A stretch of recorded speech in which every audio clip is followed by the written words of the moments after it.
আমরা নানান ধরনের ঝঞ্ঝা বিক্ষুব্ধ সময় পার হয়ে একটা পার্টিকুলার ব্যাপারে আমরা একদিন ঐক্যমত্যে পৌঁছেছিলাম, সেটিকেও কি ভয়ঙ্কর ভাবে বিএনপি নষ্ট করে দিল।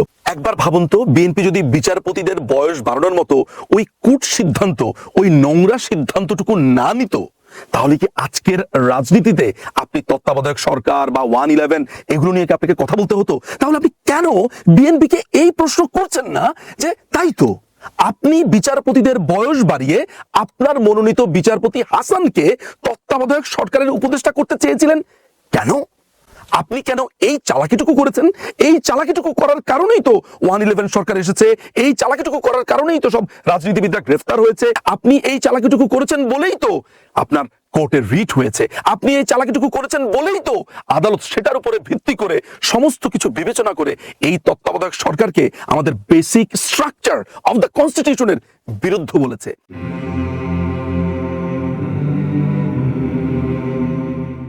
বাংলাদেশের রাজনীতিতে গত 3টি দশক ধরে তত্ত্বাবধায়ক সরকার বা কেয়ারটেকার গভর্নমেন্ট একটি বহুল চর্চিত বিষয়।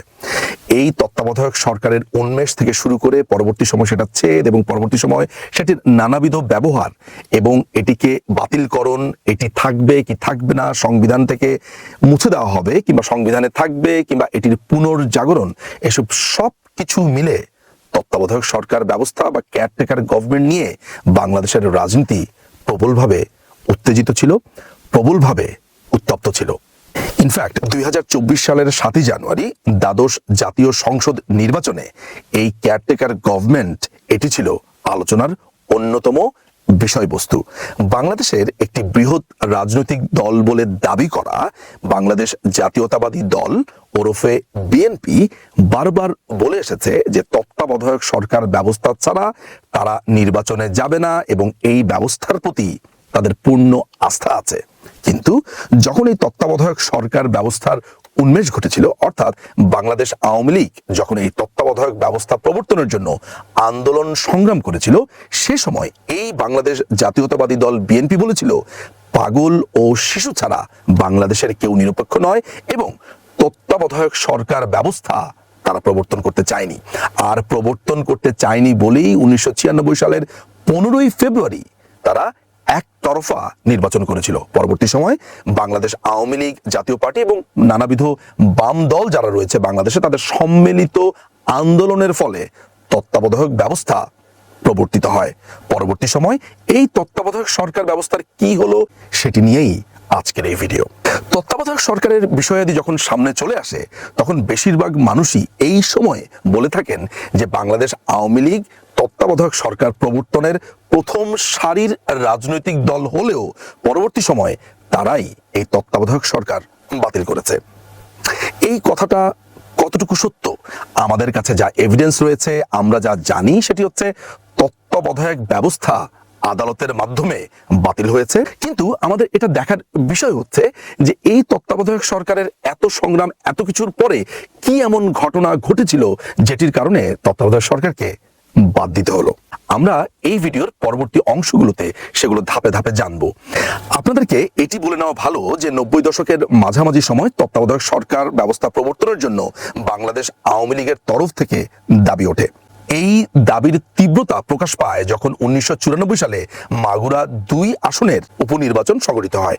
সেই উপনির্বাচনে এমনভাবে কারচুপি করা হয় এবং ভোট রিগিং এর এমন নজির তৈরি করা হয় যেই সময় বাংলাদেশের আপামর জনতা বা সাধারণ মানুষ উপলব্ধি করতে পেরেছিল যে এই তত্ত্বাবধায়ক সরকার ব্যবস্থার প্রচলন ছাড়া সুষ্ঠু নির্বাচন সম্ভব নয়। পরবর্তী সময়ে বিভিন্ন আন্দোলন সংগ্রামের মধ্য দিয়ে তত্ত্বাবধায়ক সরকার ব্যবস্থা বাংলাদেশে প্রবর্তিত হয় 1996 সালের 1 নং আইনের মাধ্যমে। এত সংগ্রামের মধ্য দিয়ে বা এত ঘটনার মধ্য দিয়ে তত্ত্বাবধায়ক সরকার আসবার পরে কি হয়েছিল আমরা সেটি জানতে হলেও কিছু ইতিহাসের দিকে নজর দিব। 2001 সালে বাংলাদেশ আওয়ামী লীগ তাদের ক্ষমতার শেষে যখন সেটি হস্তান্তর করে, 2001 সালের 2 অক্টোবর তত্ত্বাবধায়ক সরকারের মাধ্যমেই জাতীয় সংসদ অনুষ্ঠিত হয়। এই জাতীয় সংসদ নির্বাচনের ফলে বিএনপি অর্থাৎ বাংলাদেশ জাতীয়তাবাদী দল সরকার গঠন করে এবং সেই সরকার চলছিল।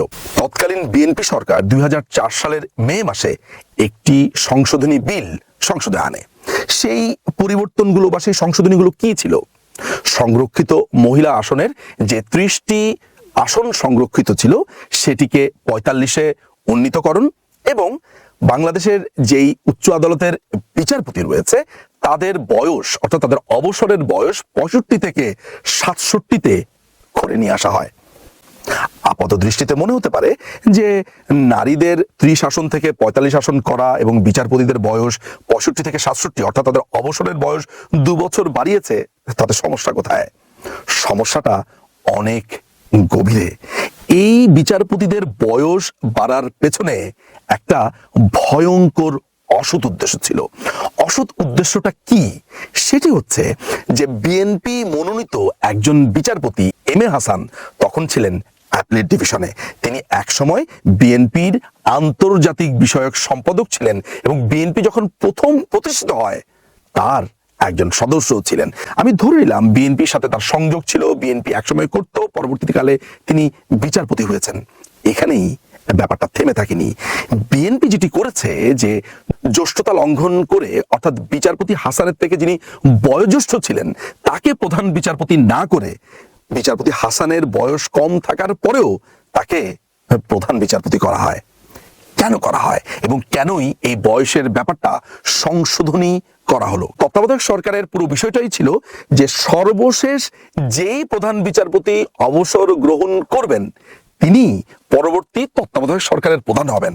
তাহলে মেকানিজমটা এমন ছিল যে বিচারপতি হাসান যখন অবসর গ্রহণ করবেন এবং পরবর্তী তারপরে যিনি অবসর গ্রহণ করবেন সেটি হয়ে যাবে ইলেকশনের পর।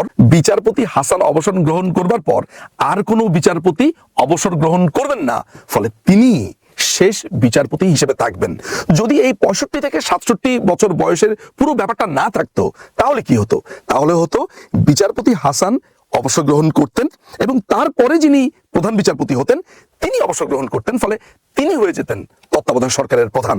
শুধুমাত্র বিচারপতি হাসানকে তত্ত্বাবধায়ক সরকারের উপদেষ্টা বানাবার জন্য এই পুরো সংশোধনীটি আনা হয়েছিল।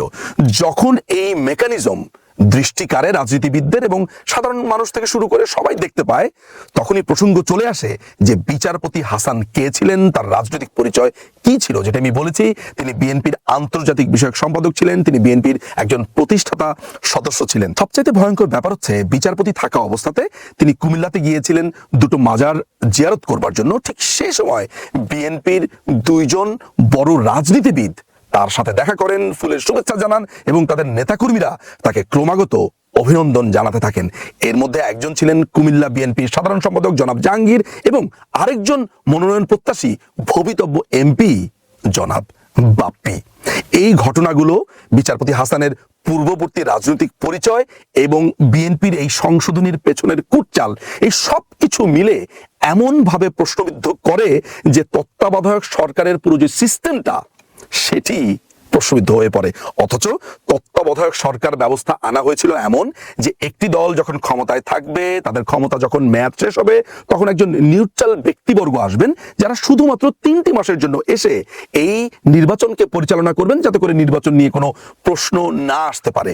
এই সাজানো গোছানো পুরো সিস্টেমটাকে বিএনপি নষ্ট করে দেয়। একবার ভাবুন তো যে একটি তত্ত্বাবধায়ক সরকারের সিস্টেমটা কি চমৎকার ছিল। সেটিকে চালাকি করে কুটচাল দিয়ে নষ্ট করে দেবার পর যখন পরবর্তী সময় ফখরুদ্দিন মঈনুদ্দিনের শাসনামল আসে, 3 মাসের বদলে তারা 2টি বছর শাসন ক্ষমতায় থাকে। বাংলাদেশের বড় 2টি দলের 2 নেত্রীকে অর্থাৎ বর্তমান মাননীয় প্রধানমন্ত্রী শেখ হাসিনা এবং বিএনপির বেগম খালেদা জিয়া, এই 2 নেত্রীকে রাজনৈতিক থেকে অপসারণ বা -2 ফর্মুলার কথা আমরা জানি, সেটা তারা চেষ্টা করেছিল।